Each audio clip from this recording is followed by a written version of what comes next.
My name is Lawrence Davidson. Today is February 10th, 2011. I will be interviewing Garett Otterbein. This interview is sponsored by Soldiers to Scholars. You state your full name? My name is Garett Saxton Otterbein. Where are you from? I am originally from Alexandria, Virginia, raised for most of my life in York, Pennsylvania. Why the two locations?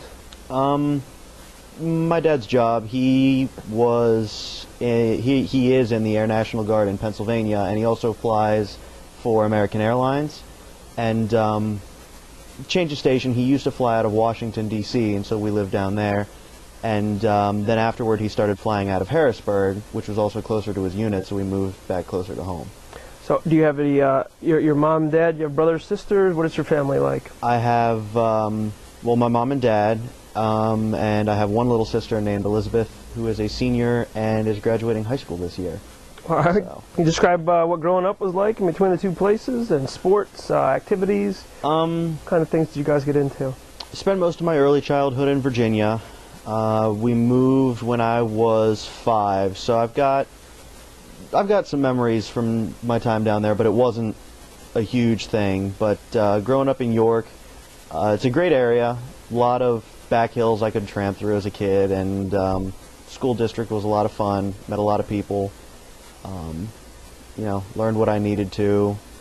I was involved in soccer in the fall, and I wrestled in high school as well. And did a little bit with the drama program there. I was a techie, worked with the lights and backstage and stuff like that.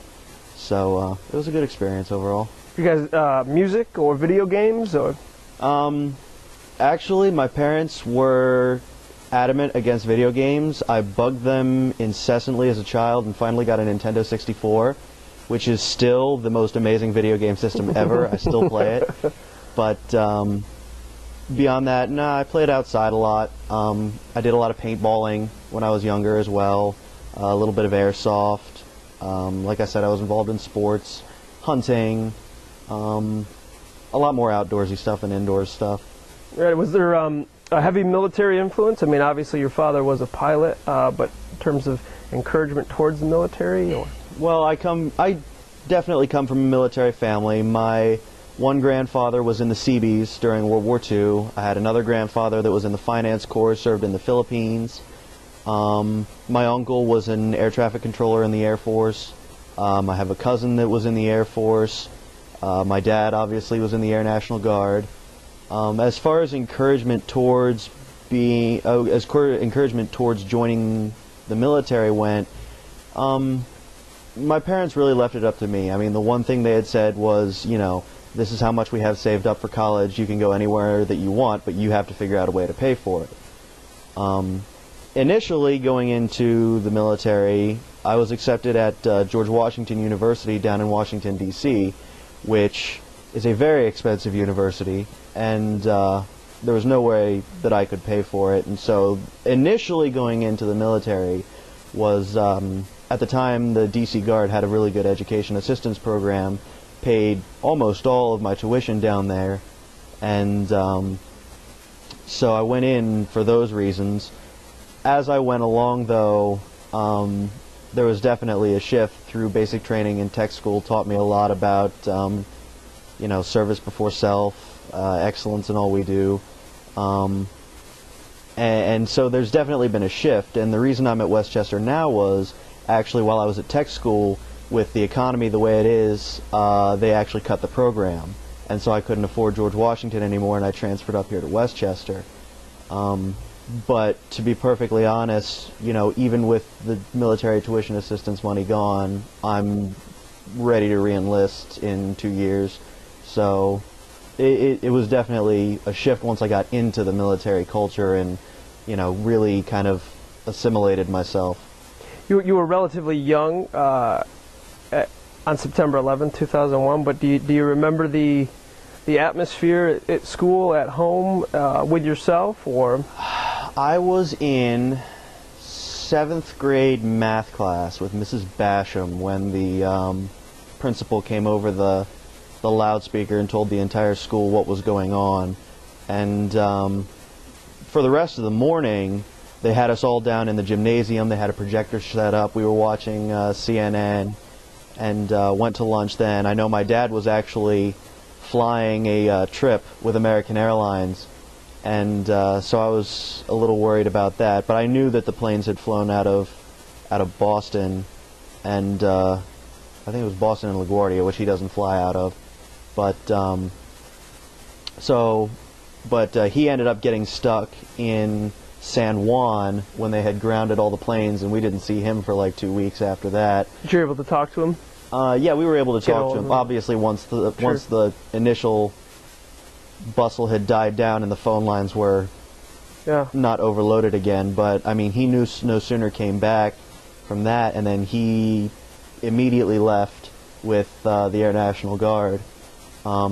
His unit's unique. They do electronic warfare out of C-130s, and they're actually a subdivision of AFSOC, Air Force Special Operations Command. So he's gone, doing God knows what, God knows where, and didn't see him again for probably 4 or 5 months until after we had invaded Afghanistan and occupied the country, and then he came home. What was that like? It was tough. I mean, it's one thing for him to be gone, 3 or 4 days at a time, 3 or 4 times a month because he's flying a trip. It's another thing for him to be gone in the sandbox for 4 months at a time. And we get a letter every now and then, but there's no infrastructure. Every time they would go over, it's a bare-based scenario. Yeah. They've got nothing. So, I mean, my mom was really great. She and my dad married reasonably young, just as he was out of college, and went to pilot training. And so she's been with the military culture and mindset for a long time, and she was really great about picking up the slack, budgeting for it's a pay cut, to be perfectly honest. I mean, being over in the desert's tax-free, but going from airline pilot's pay to military, at the time he was a captain, pay was, she had to deal with the finances, she had to deal with the kids, she had to deal with everything, and she was really, really great under pressure. And so did you realize it at the time, or is it more looking back now that you're a little more aware of what it takes to do that thing? Or, I mean, how much were you aware that this is a definite shift in what we do? Well, I mean, obviously not having him around, Sure. I mean, I knew that he was off to war. I knew that it was definitely different, and it was a change. I mean, you could tell my mom got stressed every now and then, but I mean, it wasn't the first time. Well, it wasn't our first time at the ballpark, so to speak. I mean, Dad had been gone in Desert Shield and Desert Storm. He was gone in Kosovo. He was in Northern Watch. He was in all those earlier campaigns when I was little and wouldn't have really understood what was going on. So by the time Enduring Freedom came around, this wasn't anything new for her. So I was old enough to comprehend what was going on, and she definitely helped to kind of get my sister and I through. So at this point, you're in 7th grade. Throughout your high school experience, you're leaning towards the military in order to pay for college of some sort.